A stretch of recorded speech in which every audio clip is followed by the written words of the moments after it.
Magluluto po tayo ng mix. Ito po ang sangkap na gagamitin natin.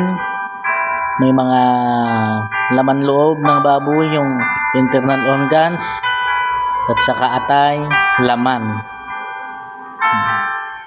Yan po ang iluluto natin para sa mix. So, mag-prepare po tayo ng bawang. Slice muna natin. Sibuyas. Tapos may onion leek. Slicein din natin ng sakto lang, yung hindi mahaba. Pati yung dahon isama na natin. At saka yung matigas na yan, hatiin muna natin. No? Slice. Ayan, nakaprepare na po yung panggisa natin. Nagpakulo tayo ng konting tubig, lagyan ng asin. Tapos ilagay na natin yung isaw ng baboy. Habang nilalaga natin yon, nag-iiwa tayo ng atay. Ayan, naiiwa na po siya. Tapos yung laman ng baboy, tanggalin natin yung balat. Yan po ang una nating igigisa mamaya. Ganyan, tanggalin lang natin. Dahan-dahan lang tayo para hindi masugat. Yan, naiiwa na. Ito na po siya.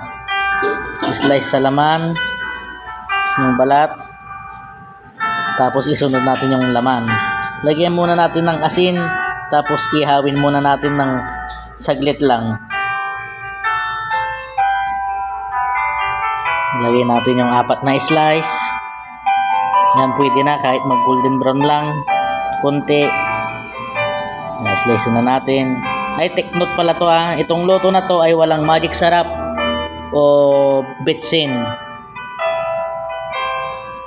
Nakasanayan natin kasi sa pagluluto na mga Pinoy na gumagamit tayo ng magic sarap o betsin. Ito po ay panglasang Pinoy lang.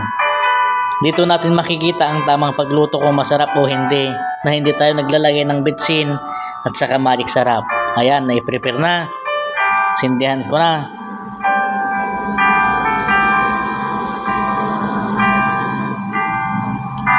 Lagyan natin ng mantika, konti lang.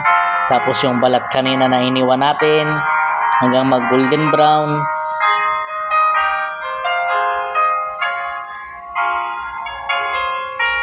Haluin lang natin. Isunod natin yung bawang.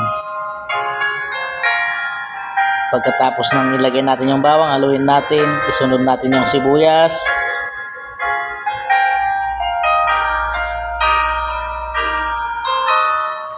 Yan, halo-halo lang hanggang sa magisa siya. So, ilagay na natin yung laman at saka yung nilaga natin kanina na internal organs ng baboy. Yan, isabay na natin. Sige, halo-haluhin lang hanggang sa magpantay na yung pagkaluto. Kunting paminta. Ilagay na natin yung atay.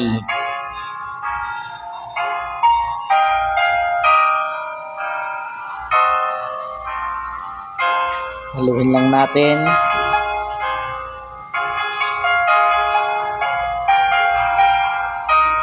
Habang nahalo-halo na natin yan, isunod na natin yung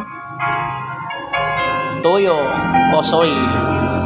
Sige nga, subukan natin yung walang paminta ay walang magic sarap o betsin. Kasi kadalasan sa ating mga Pilipino, naglalagay tayo ng pangpalasa.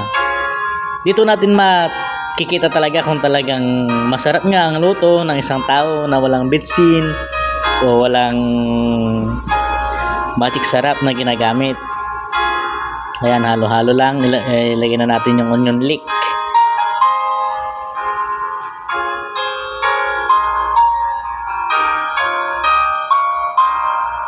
Yan lang, halo-halo lang. Sige.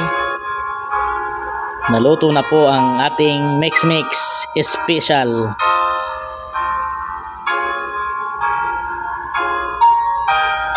Maraming salamat sa inyo at saka sa mga subscriber ko. Patuloy niyo po akong suportahan sa aking YouTube channel.